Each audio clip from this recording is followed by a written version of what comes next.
Hello, everyone out there in the interwebs. Good morning, good afternoon, good evening, wherever you are. Thank you for joining live and streaming. This is going to be a really, really special one. I'm excited. I hope you're excited.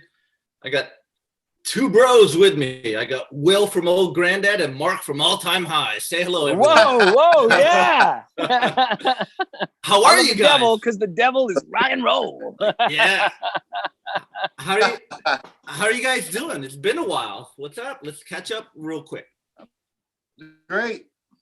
Yeah. It's good to see Mark. I haven't seen you in how long? The last I saw you was, I think, March, whenever we landed in San Francisco. Totally. March 12th. March 12th is the last time I saw you. Yeah. Looking good, Will. Yeah. Thank you. Thank you. You too. Yeah, the cats are doing well for you. Yeah. They're keeping me at peace. So, wow, it's really good to see you guys see each other. I mean, I saw Will last week. I keep in touch with Mark via Zoom, taking care of business. But thanks for hanging out today. This is awesome. I like a virtual hang. I look forward to an authentic hang as well, for sure. Yeah. Totally. Dude, we got a lot of video submissions from fans. So the most Alive and Streaming has ever had. Whoa. So we're going to get right to it real quick. So I hope you guys could hear this. Let's check this out real quick. Here we go, guys. All right. Here we go. All right. What's up, guys? First off, Will, welcome back. It's good to see you healthy and recovered. The lack of facial hair is a little weird, but I'll get over it. That's cool. My question is, it pertains to your on-stage chemistry. I got to see you recently for the first time. Took too long, I know. On the Mega Cruise, I caught both shows. Obviously, you guys sounded phenomenal. Got to hang out with a couple of you. Ted signed my daughter. Really cool people, but what really blew me away was your on-stage chemistry. The way you guys interact with each other along with the fans. It's wicked cool, man. I mean, as a fan, there's nothing better to see the band having as much fun as I am. A few months later, I drove into Atlanta from Charleston, South Carolina. It was the same thing. And, it was some rinky-dinky club in Georgia on a Tuesday, but you guys just seemed to have so much fun. I think Mark was even sick. So that's my question, though. How can you describe your on-stage chemistry? Is it because you guys are just truly that good of friends? Are you just, is the music the kinship? Or are you just, that professional that it's just easy? You guys make it look fun. How do you do that? And part B to that question is there a band that you have or have not toured with that you think kind of matches the Death Angel personality, just loves to have as much fun as you guys? And that's it. Thanks, guys. What's up, guys? All right. Whoa. I'll leave it up to you guys. I dig it. I like that question. Yeah, that's a good question. You want to start off, Mark? Sure. So, well, first off, thank you.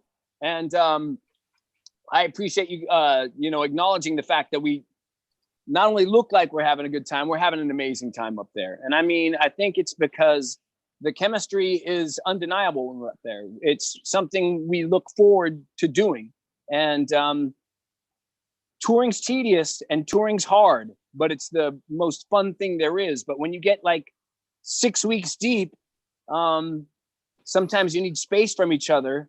But when you hit the stage, you realize that's why you're all out there doing something and you're trying to achieve the same goal.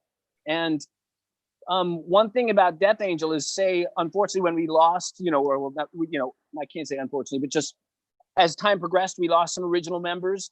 And then so we just started jamming with Will and Damien. And it wasn't just about how technically proficient they were. A main thing was if we could hang with these guys and how much fun we'd have with them. And that's a main thing with Death Angel. We want to feel We want to feel connection with each other. And when we get up on stage, we're having an absolute blast. And we feed off each other. We feed off the crowd. We get in each other's faces. We try to make each other laugh on stage.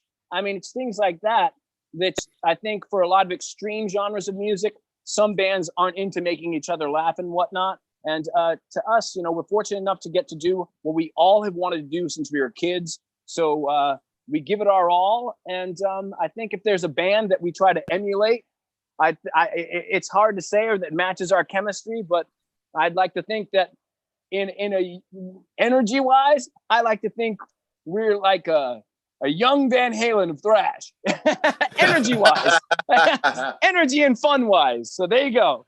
All right, Will, go get him. Go get him, Alex.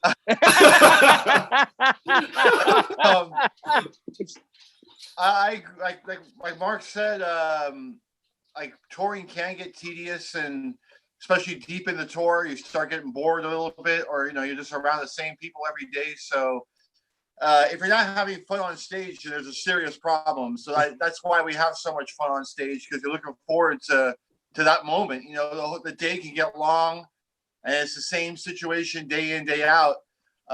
So when we get on stage, it's just time to let loose and have fun. And there's a lot of bands have inside jokes, and we have inside jokes on stage constantly. And we're when Mark turns around to look at me while I'm playing, you know, we're cracking each other up. And yeah, it's just a good, healthy relationship. And if you're not having fun on stage, then there's a serious problem. You know? Yeah, man. I agree with both of you. I agree. So I don't, you know, that's right. So Pat Thompson, I think that was Pat Thompson. Thank you for the video in question. That's awesome. And we're gonna Right get on, to Pat. Yeah, we're gonna get to another one right here. Let's check it out. Let's see. Here we go. My name is Yoko Thapa. I live in Nepal, which is a small country in South Asia. We have a metal festival called Silence Festival every year. This is an international event, so not only Nepali bands, but many foreign metal bands come and play. Last year, 2019, Testament came as the headliner. They did an amazing performance and also enjoyed our culture during their stay. Are you interested in visiting Nepal and play in front of the Nepali metalheads? Wow. I am, yeah. I mean, I think we're interested in playing any new region, you know, that we haven't played before, and any place that will have us, and any place that appreciates metal. I think we were all excited to play there. Yeah, For absolutely. sure. Absolutely. And the main thing is, yeah, we're always excited about playing new areas, new countries, new cities. But I can definitely say Nepal would be phenomenal. I mean, there's, you know, I've been intrigued by Nepal for many years. And I remember when Testament was going over to do that festival, I was very intrigued about it. I remember talking to a few of the guys after too, because it's not necessarily off the top of your head. It's something you would, you know, I guess associate with metal. And the fact that they have this festival, the Silence Festival, I think it's cool because it shows that, you know, this genre of music is relevant everywhere. And I think Death Angel would be absolutely thrilled to play Nepal. The one thing we'd have to probably work out is maybe get out there a few days early just so we could acclimate to the altitude, because I know it's a very mountainous region. So just to get our white blood cells in check and get our energy there. But with adrenaline and the love of music, we'd pull through like we always do. And I guarantee you, if we ever get to play the opportunity to play Silence Festival, we'll absolutely destroy it in a positive way. Yeah. Oh yeah, I'm looking forward. I'd love to go to Nepal. That's going to be awesome. So And something about Mary, one of my favorite comedies, and Nepal is a big part of that movie. So I would like us to see it just based on that. Which film is that? Something About Mary. Oh, something about Yeah. Yeah, like he wants to go to Nepal, and yeah, there's a whole thing about it. Okay, man. Let's take one more, and I want to jump into some other stuff here. So familiar face if you want to see it. Uh-oh. Hey. Hello from Fairfax. Thanks, Ted, for doing these things. They're keeping me from going crazy, sort of. My question is, if you guys had the chance to do a socially distanced concert, would you do it, or would you wait for everything to get back to normal? Bye. Could be a long wait. Yeah, it could be. I mean, yeah, that's a hard one. We've seen people do it, and it looks cool, but I don't know. We're got to still do. Personally, I'm still doing more research to see if things get better or logistically and financially possible. That's just me, though. I'm not opposed to doing it. I'm not excited about doing it. I mean, I'd rather play to a live crowd like everyone. Totally. But, Totally. Yeah, if the opportunity arose, I'd be into it. Sure.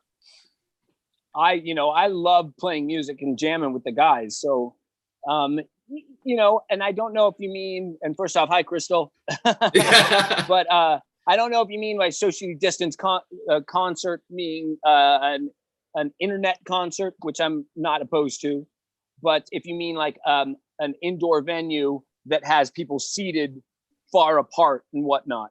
So that would be interesting. The thing that makes, you got to look at logistically. Of course, we'd love to play it. It'd be odd because we're also so used to the energy of having a pit up front, and we feed off that energy and people like that. But of course, music's obviously the core, and the energy is, and we get off on people feeding, feeling our energy, and again our passion for playing with each other. But it's just, I don't know. You got to figure out how it works logistically, financially, because you're selling a lot less tickets, and I'm not saying it's about the money, but we do need to survive.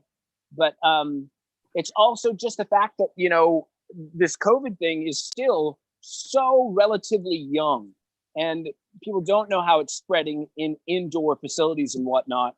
And I think it's such a gray area until there's a vaccine and whatnot. But playing music, are we opposed to that? Absolutely not. Anytime, anywhere, if the situation works out, we'll do it. But it's just, we're so young in this whole experience. And everyone, from scientists to musicians to politicians and fans. And also, how is Mark going to cash women's underwear if we do a virtual concert? No. Oh, yeah. They fly up on stage in the droves. Yeah. All right, man. We'll get to more questions in a little bit. This episode, I'm focusing on Lost, and this week I've been listening to that song quite a bit, and it's one of my favorite Death Angel songs ever. I just want to get you guys' opinion on it, and what do you think? I know, Mark, that song means a lot to you, but Will, when you heard the demo for Lost and you and Rob finished up the demos, what did you think of it? Because it's not a fast tune or brutal. It's kind of like a really mellow I dug it. I dug it right away because it was a different tempo from all the other stuff we've been doing. So anything new and challenging, I'm all for. And has a really slow double bass part, which is really hard to play, to keep it steady, Sometimes I do it with 1 foot just to keep it more powerful. But yeah, I liked it. It was just a different, unique tempo, and just some new ground for us, and not everything has to be fast all the time and brutal. That gets really boring if it's all you do, So Death Angel's a band of many flavors, and that was one of them. And I thought the song turned out great. I was very happy with it. Yeah. To me, Lost is actually, and I always said it when I first heard it, when Rob presented me, the demo of it to write lyrics and a melody to, I heard it and I was taken aback for sure, but in a wonderful way. But I almost kind of thought to myself, wow, I too like a challenge of something new. And that one for me is probably, for songwriting, as far as lyrically and coming up with a melody or melodies plural, probably one of the most challenging, which I was very excited about because there's so much space and there's so much room for me to do things that I thought, you know, I needed to really push myself to the limit. And I rose up to that challenge and was very, very excited about what I did. It took me quite a while to write it, and I was very proud of what I came up with. And I still reflect. I remember when I finally came up with it, I was very, very proud of what I came up with. And we didn't play it for Rob until actually all the vocals were done. So I was I was at Audio Hammer Studio with Jason Sukoff, and it's probably of all the 4 records we've done with him, that's probably the mellowest song, I guess, bar Volcanic. And for sure. Yeah. And so when I started singing it, and Jason's, you know, a very funny guy. He's an incredible engineer, producer, but he's also, you know, he's known for extreme music, and he's brought out an extreme side of us. So when I came with this song, I came up with a lot of melody, and a lot of times when I do something a little too melodic with Jason, he'll make fun of it, and we'll both start making fun of it, you know, just, you know, because we're a thrash metal band. We poke fun at it, and I was kind of nervous presenting it because, you know, you're like, oh God, you know, or yeah, that's cheesy or something.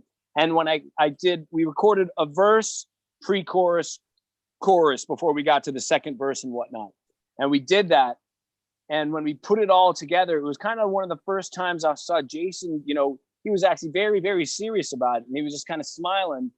And then he played it, and he called the assistant engineer and Ron, who works there as well. And he called Ron in to listen to it. And he didn't say anything. He said, hey, Ron, listen to this, you know, and it wasn't just like this usual joking manner and energy we have in the control room when we're listening back or doing vocals. And he played it for Ron, and I could see Jason just smiling.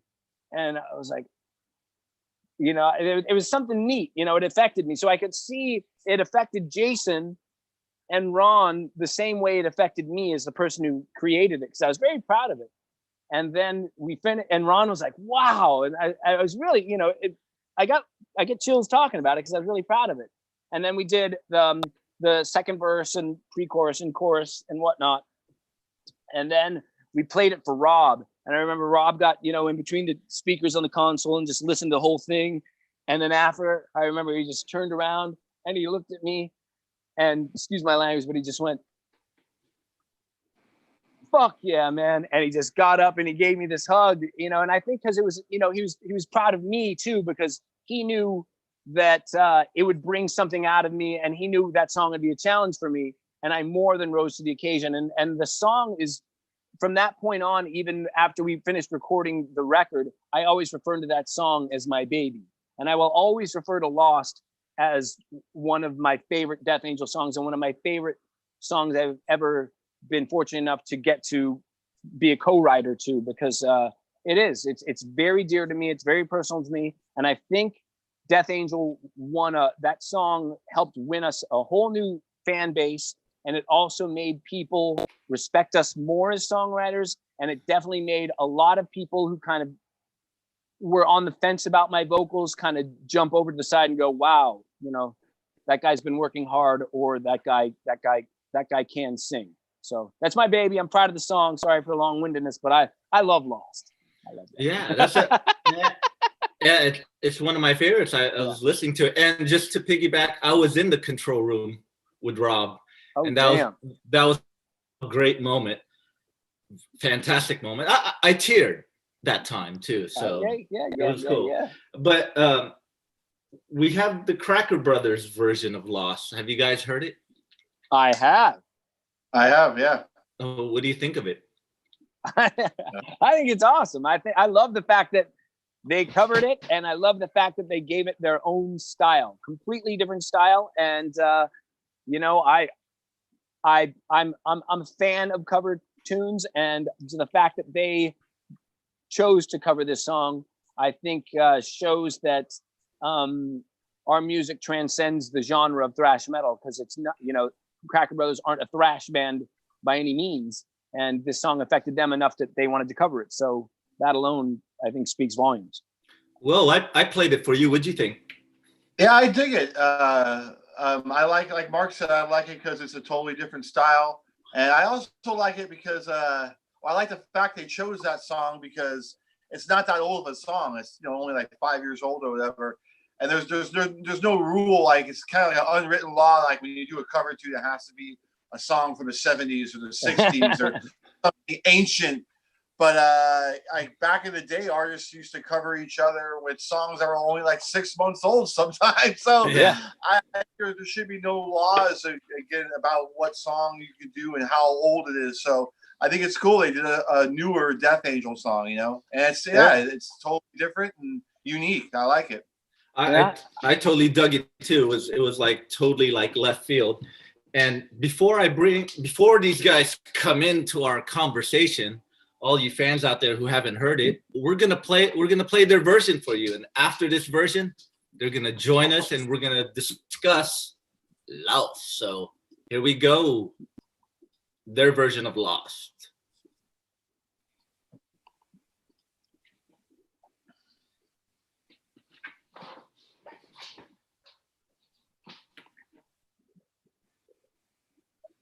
Can people see me? Yeah. While this is playing, can people see me? Yeah. I think so. I think they can. Okay. Well, I just want to make sure that this isn't playing and I pick my nose or something. They can see you. Zip up.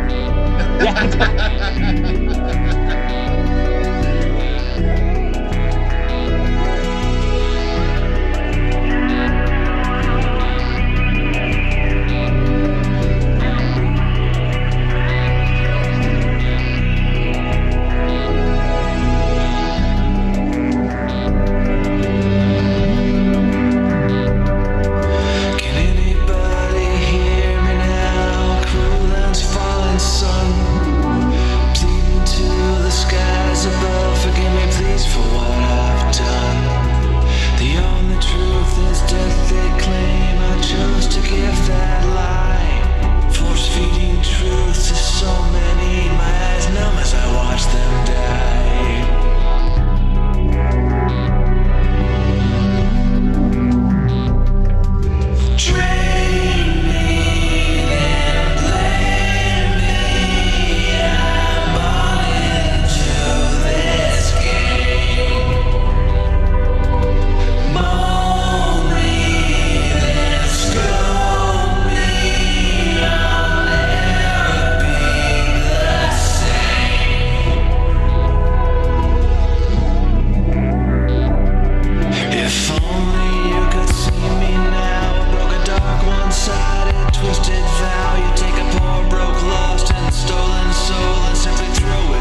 Ladies and gentlemen, Eric and Scott from the Cracker Brothers joining us right now. Gentlemen.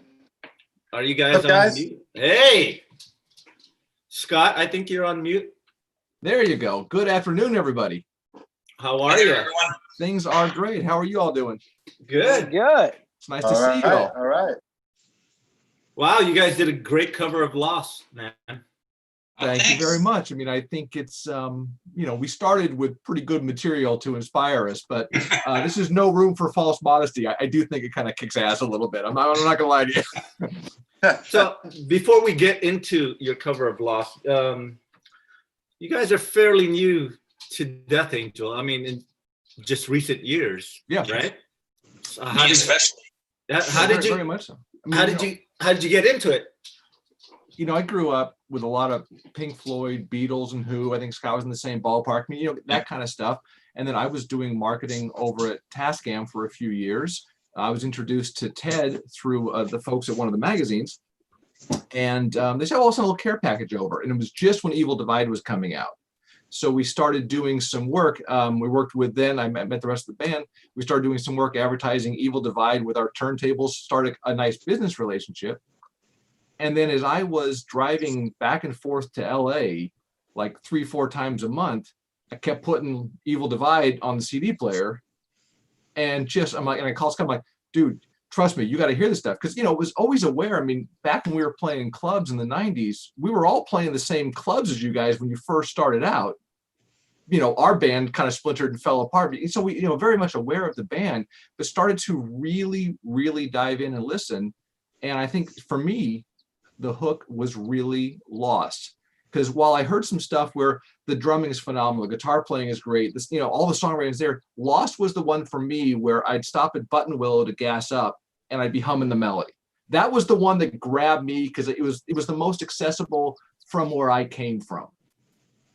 And then we started to listen more, and then of course went to a show and realized, holy shit, this is a whole different kind of thing. I mean, I was really kind of just amazed by the crowds, the culture. Got to meet a few more of the folks in the band, did some work, and was just always really impressed by the work that goes into it, how tight things are, and how musical it was. Yeah, I was blown away at the Christmas show. I had not been to, a metal concert like ever. But Eric and I have been playing in bands forever, right? And we know the crowds that we attract. The crowds you attract, very different and amazing. I've never felt energy like that in a room ever. Like, it was amazing. Thank you. Thank you. I know the fans are going to mock us for getting kind of late to the game. They're like, "Who are these idiots that come in at the 11th hour? Now they're on the show talking to the guy." Hey, look, I'm going to apologize. I'm not going to apologize. These are nice people. The music spoke to us. We decided to have some fun. So I can tell you, it's just been great. And what a hell of a tune to work on. Yeah. Oh, thank you. It's never too late to discover metal. So you shouldn't apologize for that at all. Yeah. No, it's been great. Yeah. And then I'll tell you a funny story too, is that I've actually been just singing the melody to Lost, since we started working on it, but I'm actually singing your version, not the version we did. Well, there you go. All right. But Mark, I gotta tell you, I'm singing it an octave lower, just so you know. Yeah, that I mean, believe me, when I first went for that in the studio, the chorus, the chorus bit. Yeah, I remember I went through. Yeah, I did it, quietly when I'm writing it. Of course, when I'm writing it, I'm just kind of singing into my voice memos or something like "Rain down on me," quiet. Yeah. And then when I got in the studio, I was like, "Oh wow, I got to sing this bit at full volume." And I remember when I was working with Jason, I went for it the first time, and he goes, "I see what you're doing, and if you hit that note, it's gonna be awesome. But you got to hit that note." And I'm like, "Oh, that's right." You nailed it. I think it's a high E flat, isn't it? Yeah. So and I remember, and now it was just like when I did it, I go, I hope this isn't one of those notes that all singers talk about when they get in their later years. Like, why didn't I sing this an octave lower kind of thing? But there's nights live I hit it no problem. And it's usually and if the adrenaline's great and the vibe's great, I hit it. Then there's times on tour I've had to start the tour with strep throat and we'll do that song. I'm like, oh, here we go. I'm like on antibiotics. I got steroids shot in my neck, but at the same time, I give it my all every night when we play it live, and I know the crowd appreciates it. And it gives the whole, when we put it in the set, it gives breathing room to the set. So it's not just, and our set's never just full blown, but you know, we have enough ebb and flow to the set list. But that one really opens it up, and it's something people feel the emotion behind it when we play it live.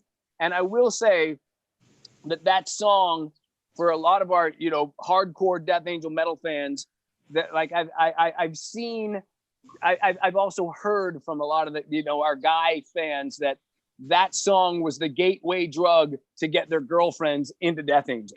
That's the song that brought them, you know, to the brown side.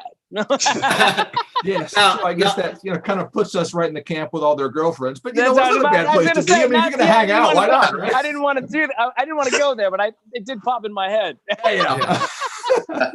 Now I want to get to something like, Will, you mentioned, you know, there's slow double bass in that song. Was that a hard song for you to record in the studio? Yeah, I remember when I first started tracking, Jason was like, "You're not doing that beat with both feet, are you?" And I was like, "Yeah, I mean, like, would it be a lot easier if you just did it with one foot and just went da da da da da da da da da da da." I said, "Well, I didn't practice it that way. So unless you have a couple of days for me to work that out, I'm gonna go da da da da da da da da da." But Jason, you know, he was right. It is easier to do it with one foot. And now when we play it live, usually I'm doing it with one foot just to keep it. It's just more steady, you know. Yeah. But I had a lot of fun with that song, tracking it. There's a lot of drum fills, which you wouldn't think there'd be a lot of drum fills in a song that slow and mellow. But yeah, I try to make it as creative as possible, and I have a lot of fun with that song. A lot of China stuff, and it's a really, really cool track. Yeah, there's a lot of cool drum fills on that song. Question for you guys is how long did you work on the loops and whatnot to come, you know, to, I mean, that's something that blew me away when I heard it. I was just like, wow, you know, because I know loops got to be created from nothing as well. You know, once where there was nothing, all of a sudden there's something. And Eric did most of that, and he did it actually on his analog rig. Eric, I don't know if you want to show everybody your rig. A lot of those, there aren't loops. So it's a lot of, I mean, the drums, I mean, speaking of the drums, what I love about your version of that tune is it's constantly running at two tempos. I mean, there's a but then there's a it kind of gets a little funky a little bit. Exactly. And that's the part that, okay, because obviously when Scott and I were like, dude, it didn't take us long to figure out which tune, but we're looking at this going, I mean, put your guitar. There's no way we're gonna out rock these guys. You know, we had to left field because there's no way we're gonna come at you full. We had to come in through the side, right? So we start doing that. But all of the drums are this '83 Oberheim DX drum machine. You know, in the bottom where you're playing the kick drum, you're like, that's basically it's. Let me see, I can point the camera at it. It's this rig. Okay. So it's this. That's quite a rig. So I mean, this is you know, basically you know, it's the old ELP kind of rig, but there's parts where, you know, the tonal center of this is and now I look like I've been drinking all day long. Let's see if I can get that going. Okay, there we go. You have been. Now there we go. Since the tonal center for us, we didn't drop tune it, so tonal center was kind of B. Along the bottom, there is a B drone the whole time where it's just the sequencer clocked to the tempo, just changing the filter, you know, like the old 905 off Who Are You, or, you know, it's like Booden Dooden. I love that song. Exactly. Yeah. So that's kind of going through. So what things that sound like loops are just these kind of ongoing things. And then on Scott's rig, we created a patch where he can play his guitar through the synthesizer and all the filters. So there's things that sound like whales screaming and stuff. That's all guitar. Yeah. That's awesome. Yeah, it's through this version of what Eric's got. So, a lot of it wasn't like going into, getting the Fruity Loop stuff and all that and kind of doing it. It really was kind of played all the way through. And then the fun part was saying, okay, let's take this part out here. Let's bring this part up here. Let's add a little bit of guitar. There's an arpeggio with a TED 600 on the second verse. Then there's some skank guitar. So it was a lot of fun just to play with the colors on it, because the tune itself, we'll talk about the tune a lot, but our feeling was, let's deconstruct it to what the song is and then decorate it differently, because there's no way that we're going to outriff you. I mean, there was no reason just to give a play along. And there are beautiful drum hits. There's these great guitar turnarounds. They're great on your out. We didn't want to just do it again. We didn't want to just do a karaoke version of your track. We wanted to bring something else to it. Yeah, and we were touring. Oh, sorry. Go ahead, Will. So when you guys started out tracking this song, like, there's no other versions that are a little more rocking or a little more upbeat? Like, you started off with a somber approach, like how it turned out? Actually, one of the things we were doing was we were trying to figure out, how did we want to cover this, right? In what style did we want to cover it? Because like Eric says, we're not going to out-rock you guys ever, right? So we went a different direction, and we were looking at a couple of different things. I was thinking of doing maybe a Cars type version, right? Like Just What I Needed, that kind of vibe to it. Yeah. And then Eric suggested we maybe do more of a Pink Floydy version, and I love Dave Gilmour. And in fact, I think I have to send him a $5 check for the solo I did, because I stole every riff that he does, right? And so we went down that path, and it just grew and grew and grew and became this great thing. We started with a version. It was like.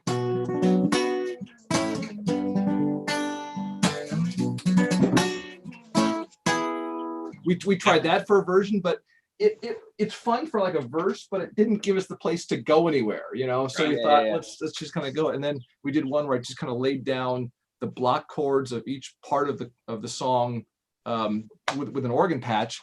And then we said, okay, so let's do a verse. And they're like, okay, we need one bar. So there's things we add, like obviously there's places where we added a bar to breathe for a second to move into the next section. So we kind of played with it, but tried a lot of different takes on it. That turned out great. Turned out great. I mean, every now and then I'm on YouTube and I fall into the rabbit hole of, sometimes I go, does anybody ever cover Death Angel? I see a few, guitar playthroughs, drum playthroughs, and I don't really see anyone do covers. I've seen a couple, but nothing like what you guys did. You know why though? Because nobody else can play it. Yeah. Like seriously, when I was, Eric and I are good at different things. One of the things that I'm pretty good at is learning songs, learning solos and things note for note. And I'll tell you, I had a hell of a time with this song. There's so many different passing chords underneath. I couldn't even figure out half the time whether you were playing a major chord or a minor chord, because it sounds like you were playing both at the same time sometimes. I don't know how you constructed it, but it was very difficult to try and learn exactly what you were doing. And so we punted and then did what we did. Awesome. I mean, I don't know how to play it. Yeah. But I will the next time we plan to play it. But exactly. It's just great, because it's a great song. Go ahead, Eric. And I remember the first time I heard it, I'll never forget.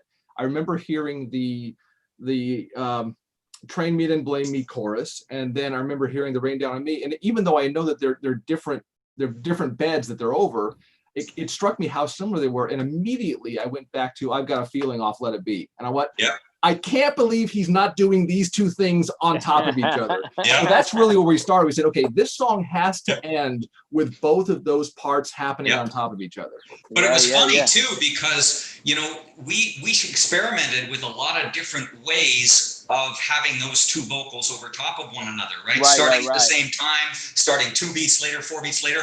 And we had like 3 or 4 different versions that sounded pretty good, but then Eric came up with the version that we ended up with, and it just fit perfectly and beautifully. And like he said, it's like I Got a Feeling, right? So I love that song. God, I've Got a Feeling. What a great song. Yeah. They make it sound so easy. Right. So the Beatles make everything sound easy, and then you get into the intricacies, and then you realize, cool. Yeah. No, it's just fantastic. Except Ringo. I don't know. I mean, I'll tip my hat every time I hear Ticket to Ride. So, somebody to think of that is pretty epic. Yeah. Hey, let me ask you guys a question. You know, one of the questions I had as we were trying to work through this is how did you record this song, and how do you record all your other songs? Do you do like bed tracks first, you know, bass, drums, and guitar with a guide vocal and lead vocal, or how do you do your songs normally? And specifically, how did you do Lost? We did it the same as, or I mean, from my end, we did it the same as all the other songs. You know, initially Rob made a demo, and him and I worked on it together, and I just tracked it along with all the other songs on the album. It wasn't like a special specific thing. It was just in the train of all the other songs. As far as I didn't know what the vocals were going to be until the end product. Like, I mean, I was blown away when I heard Mark's the great job he did. But when I'm tracking it, all I'm hearing is a scratch guitar. You know, that's all I'm hearing, and a click track. Okay. And that's actually one of the songs that, you know, we'll always demo a few songs before we get down to the actual album recording. And this one wasn't demoed with vocals.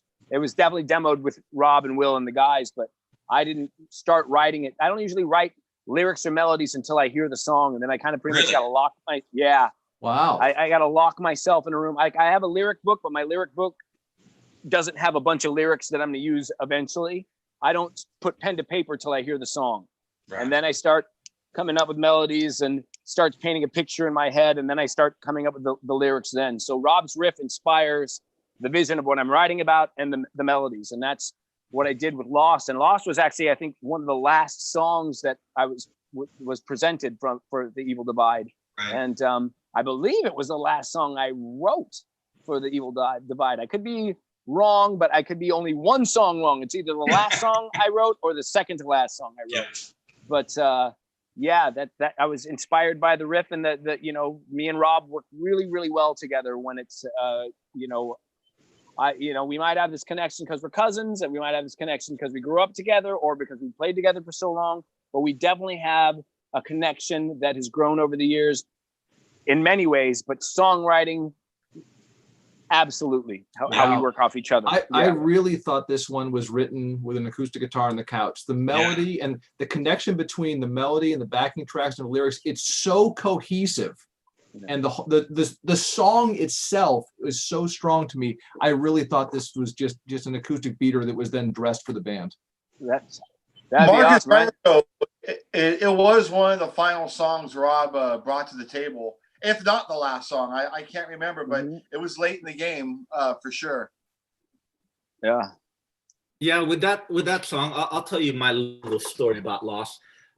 Actually, since it's such a different tune off the Evil Divide, I thought Rob was going to write the lyrics and melody to it, because it to me it kind of seems like in that realm, because Mark's, you know, when coming off the Dream Calls for Blood, where it was pretty brutal, Mark wrote all the brutal stuff.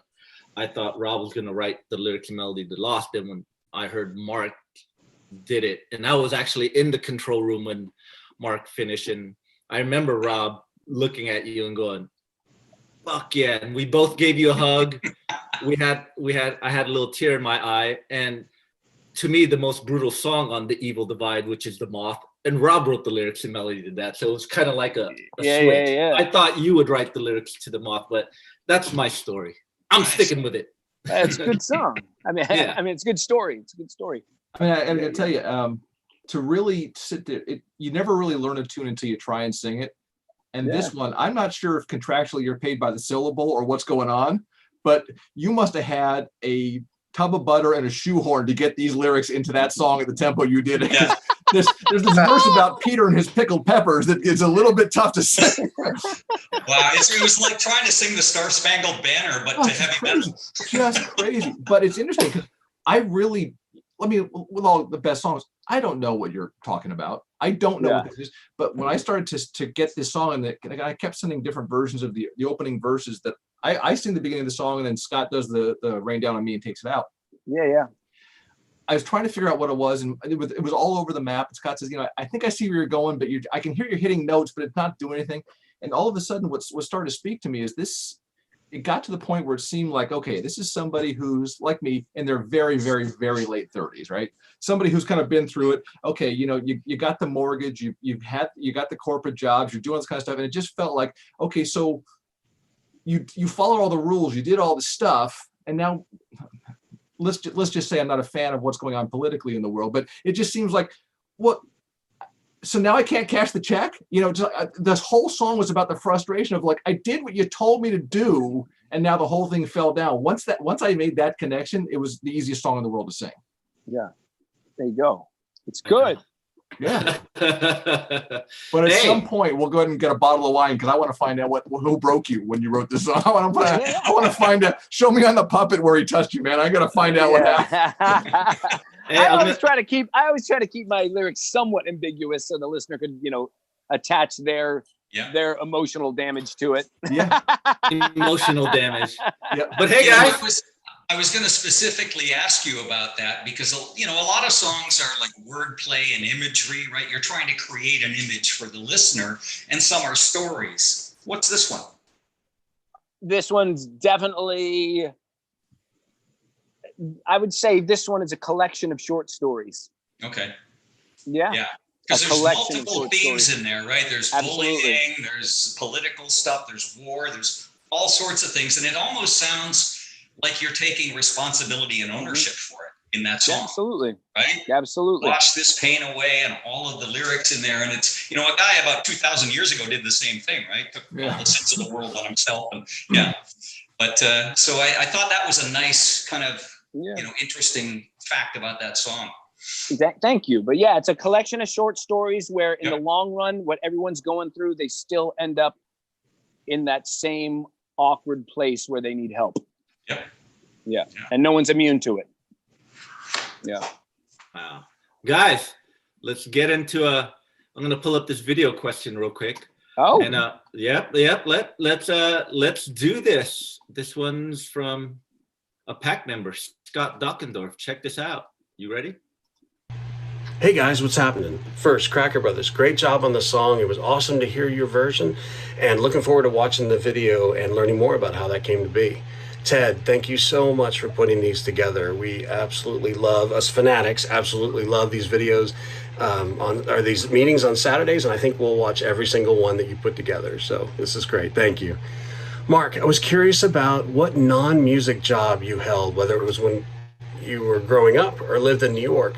But was curious which one you really enjoyed. And then Will, first, man, I think I speak for everybody. It is awesome to see you back and healthy and recovering, etc. So wanted to also mention I am a fanatic and an aspiring metal drummer. And so I'm working to improve my speed and accuracy with double bass pedals. So I wanted to ask you just if you had any recommendations, practice tips, etc., on how to build those chops. Would appreciate it. Hopefully I can post some videos of me playing to your song sometime. Anyways, thanks guys. Have a great Saturday, and I look forward to seeing you on the road.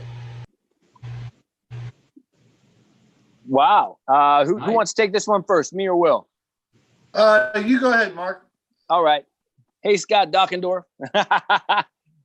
Thank you, by the way, for all the kind words. And what job have I had since I was outside of music? Well, I can start. My first job was at Wiener Schnitzel. I worked at Wiener Schnitzel for about 4 months. And then from then, I can kind of go down the list because I haven't had all that many because I stick with jobs when I have them, except for Wiener Schnitzel. Then I worked at a place called Natural Selection in Sun Valley Mall in Pleasant Hill, Concord area. It was like a small Eddie Bauer type store. Why they hired me, I have no idea. But I worked there until it closed down. So that was about 9 months. And then it was pretty much Death Angel until I moved to New York. And New York, I didn't work until the very last bit. I worked for maybe 2 months, my last 2 months of living in New York, at a store called Enz, E-N-Z-S, which was a rock and roll store ran by Marianne Marlowe. And if you look her up, she was a designer in New York who worked there for years. She still had the store up until recently in New York, but it became more of like a psychobilly, rockabilly type store. But then she designed clothes for like Iggy Pop, Deborah Harry, back in the 70s and whatnot. And so I worked there for like a couple months and then moved back to San Francisco. After that, no jobs until I got hired at a vintage clothing store called Wasteland. And I worked at Wasteland for years, their Berkeley store, the San Francisco store. And then I kind of flew between the San Francisco and Hollywood stores. I was kind of a regional manager of the West Coast for a bit, training buyers and whatnot. I was there for years, and that was probably the most gratifying work I ever had as far as my connection with the true art scene of San Francisco. And some of the dearest friends to this day I met when I was there. After that, I worked in vintage. After I left there, I worked in vintage clothing for another maybe 5 years. And then it crisscrossed with starting bartending. And I started bartending, and I've been bartending up until basically we left for Europe on this most recent tour. It's something that I truly find fulfilling. I love bartending. I got my start bartending at a bar called Mighty. It's a big dance club called Mighty. It's no longer there. It's been taken over by friends of mine. It's called the Great Northern now. They're unfortunately closed as well because of this whole situation we're in, but it's in the same building. And I've bartended in that building for going on, I believe, 15 years.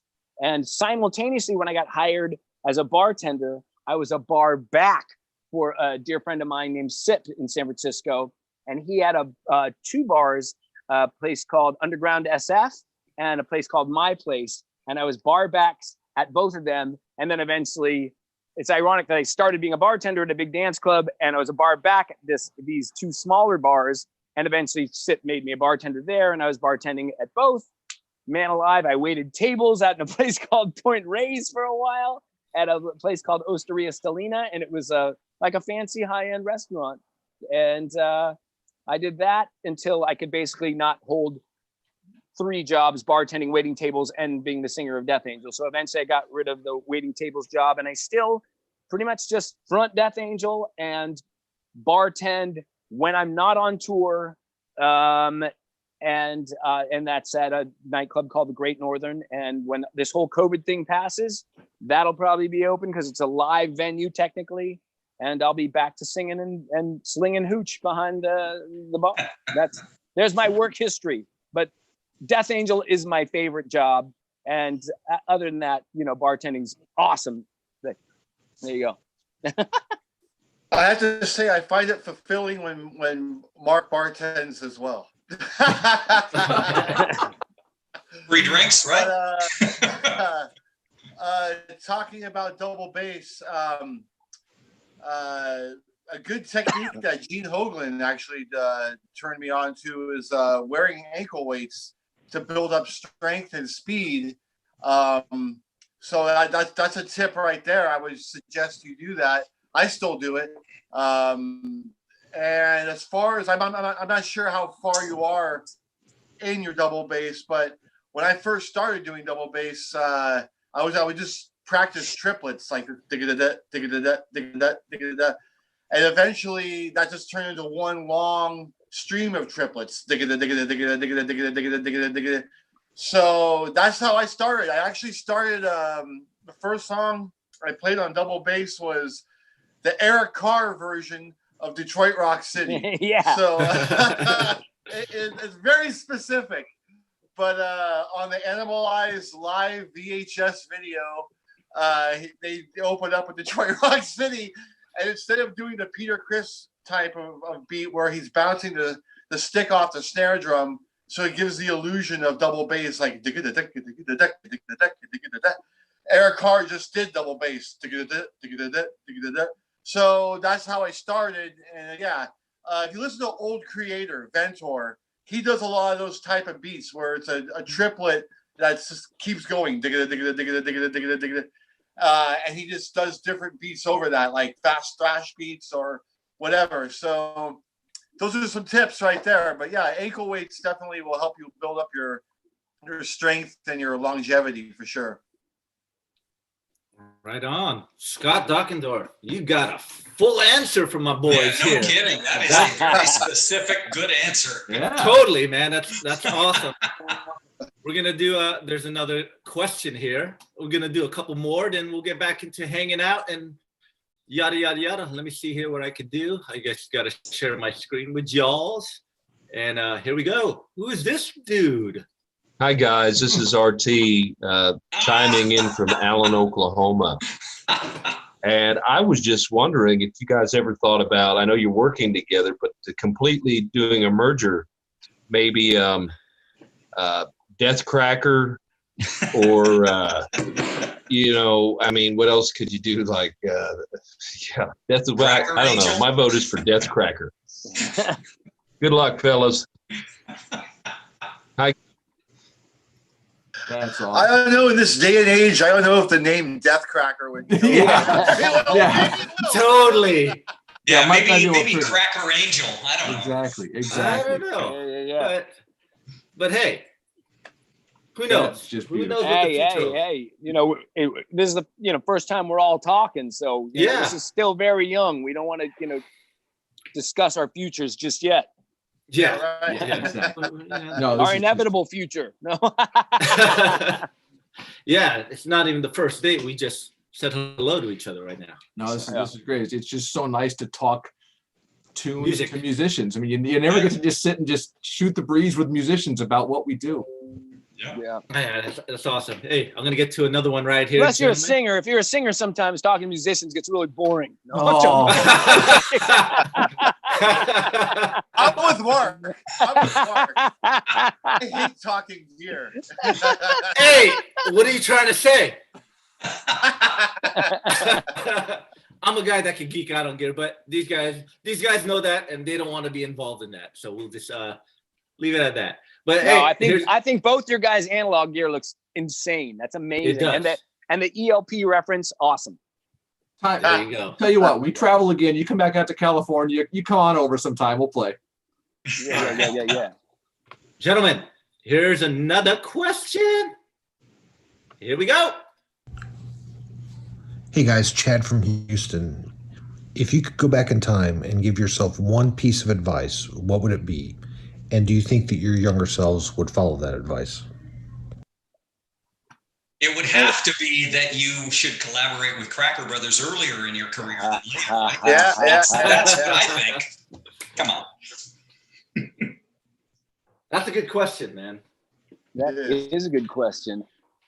Wow. I would have to say that just like don't let the party take over the music. Like like the after party and everything like that. Don't let that be the most important thing of your day or your night. Make sure the music comes first and just take it seriously and just don't take it for granted. Mark, I got to think Nice. about mine. Then think about it and All right. answer, because that'll give me time to think about mine. No. All right. Well, I would probably have to say pay attention to what's going on, not only musically, but I guess on the business end as well. Just be involved in every aspect of it, and just watch out. Just educate yourself, and the music industry is always changing, so try to follow it, because what you do now will totally be different like in the future. So just educate yourself on the music business and industry. Would my younger self listen to that? Maybe not, but that's just me. Oh, my younger self would have slapped me if I said. That's Yeah. my younger self from like 3 months ago.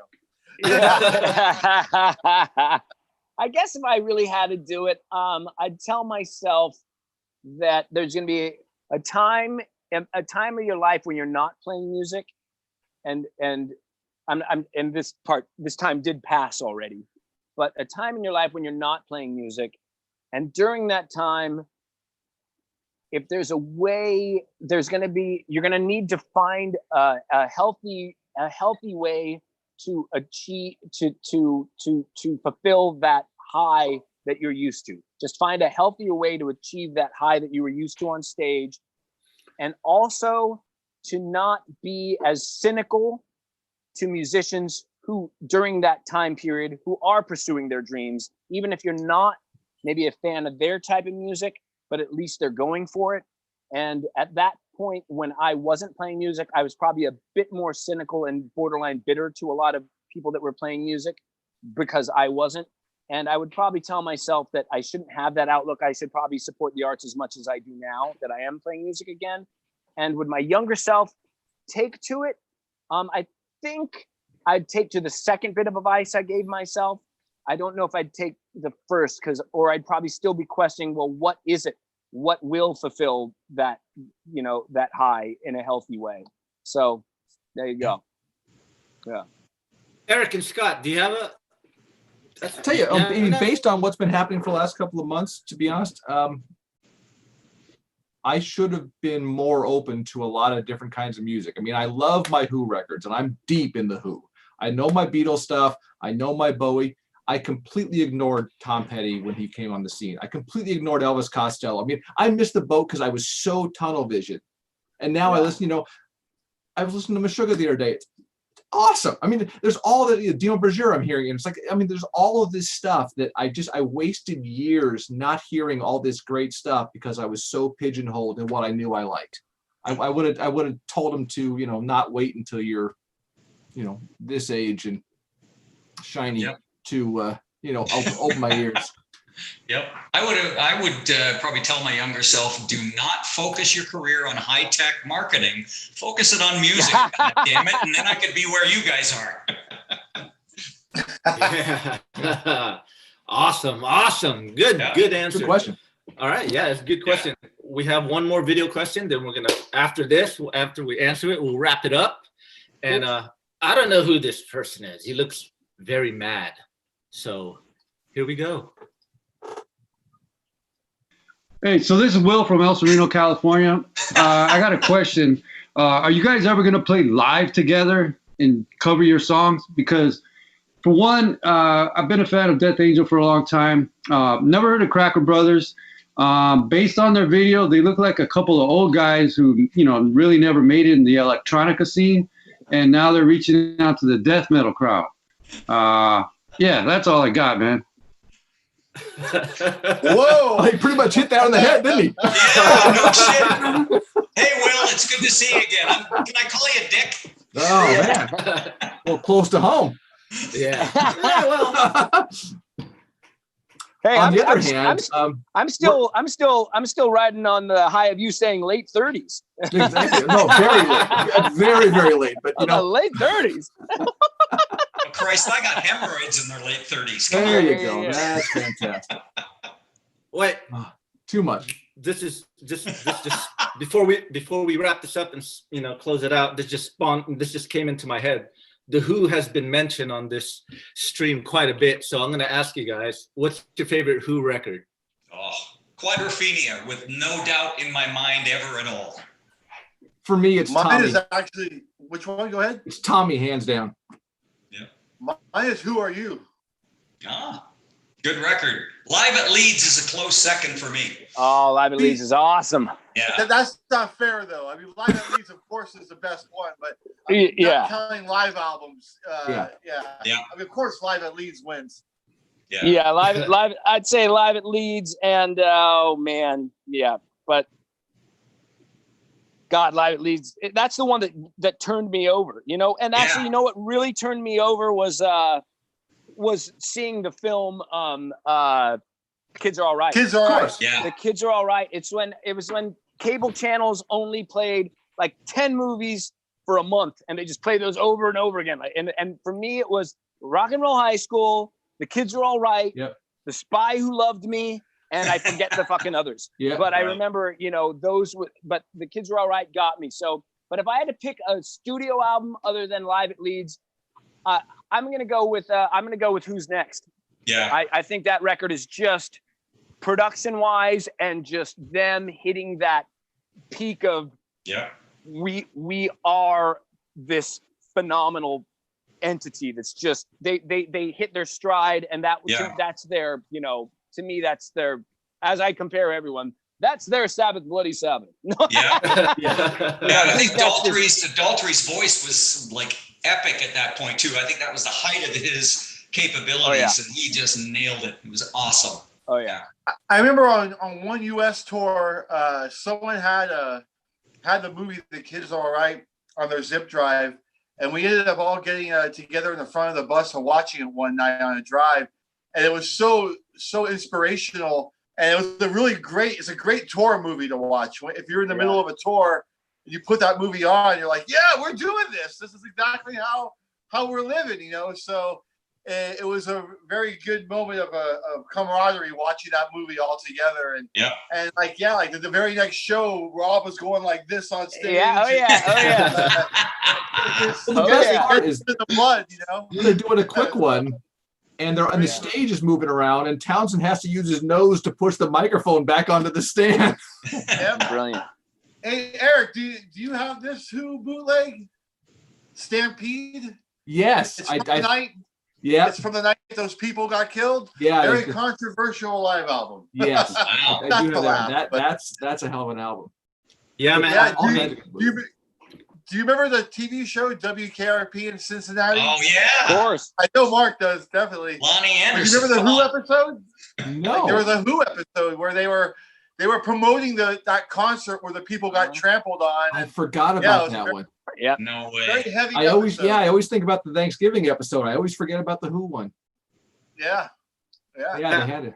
The only time everybody's on YouTube searching for that right now. You know that, right? I mean, I don't own any Who stuff, but when I hear it on the road, because Will and Mark play it all the time, and from what I hear, man, it's great, man. It's Ted, like, you should listen to stuff. Live at Leeds. That's their. That's a very kind of raw. That's their metal album. Yeah, Yeah. it's an Yeah, amazing absolutely. album. I'm sure the Townsend next. is quoted saying that he feels partially responsible for the birth of heavy metal because of that album. Yeah, You know, I'd say that's fair. he's not a heavy metal fan. No. Yeah. All right, we're close to wrapping this up here. Eric and Scott, Cracker Brothers, the floor is yours. If you have promo for you to let the whole world know, shoot it out right now. Well, we've just now launched with some help from some of our dear friends, crackerbrothers.com. Obviously, we would be remiss if we didn't thank Jim Stern over at Earful Mastering. We had finished this one up, and then he's got a mastering house out in Arizona, and he was happy to run this through his rig to bring our track up to where it needed to be. But, you know, quite frankly, we're just thrilled to participate. I mean, the ability to enjoy recording a song that somebody else wrote and then actually talk to the people who wrote it, it's once in a lifetime. Yep. Awesome. It's been amazing to kind of get involved with you and learn kind of how a fully functioning metal band works. Getting used to the sights, the sounds, the smells. Oh, there you go. Of a heavy and sorry, I had to put the Marty DeBurgi reference in from Spinal Tap. Right? Come on. But it's been epic, just working with you guys and understanding and trying to work through this song. I've learned a ton, and it's been just an amazing experience. So thank you guys very much. Oh, thank you. Thank Yeah, you. we'd love to do something again. So we'll look for the next one. Yeah, me and Will were listening to one of your songs, and what was that description you said about that one song we were listening to, Will? It's like a Weird Al, like Weird Al meets And Then She Kissed Me by Kiss. The Kisses version of And Then She Kissed Me. It sounds like an amalgam of those two things right there. I'm good with that. I love that. Yeah. And Mark loves Weird Al. Oh yeah, totally. Yeah. Eric, are you going to show him the picture? Yeah, this is the studio assistant. Oh, there you go. Yeah, right. Yeah. There you go. Will, the joke there is that Will and Ted, man, they love Weird Al, and there's points where they'll be up and they'll listen to his album, and then they're talking that they both had his box set. And I was like, box set? It's like whoa, yeah. And it sideswiped me that there were actual like people that fanaticism of Weird Al. There you go. Beautiful. To that degree. But, okay, then if you're gonna do that, then yeah. Why not? We got the opportunity. We'll throw it out there. If you've been listening to our stuff, return the favor. take the challenge. How about you guys do one of our tunes? Yeah. Will? Yeah, Ted and I are working on it. Oh yeah, all right. Okay. Yeah, I can't wait to see the video you guys do. Yeah. I mean, if you need help figuring out If you it's want me to like tell you any what of the our other frequency- videos, yeah, you can. No, I'm joking. Okay. No, bring it. This is gonna be fun. Yeah, okay, man. Yeah, I guess me and Will, we're gonna have to put our heads together and figure it out. Will, you're up for the challenge. You want to sing it, Will? You need I help? can do it. I'll try it. Yeah, I'll give it the old junior college try. Yeah. All right. Maybe. It's all right. That'll be better than what we did. I don't know. We'll have to get together and talk about that. But yeah, it's past the hour here. But I just want to say, Eric Scott, thank you for joining us today on Saturday. And you know, that cover you did of Lost was amazing. I mean, speaking for Rob, who's out writing right now, he loved the cover. We loved the cover. Wow. And thank you. And Will and Mark, thanks for joining us. Yeah, thanks, guys. Awesome to see you guys. And you know, all the fans and all the viewers who are watching. You know, we all read your comments afterwards on Facebook. Yep. And we want Be to kind. we want to thank everyone who joins me every Saturday. We really appreciate it. Who submit all the questions, video, text, and whatnot. So thank you. Everyone enjoyed their Saturday. I'm going to talk to these guys post-mortem for like a couple minutes when we're done. So everyone out there in the interwebs, have a good one, and we'll see you soon. Right on, guys. Thanks, guys. Bye-bye. Thanks, everyone.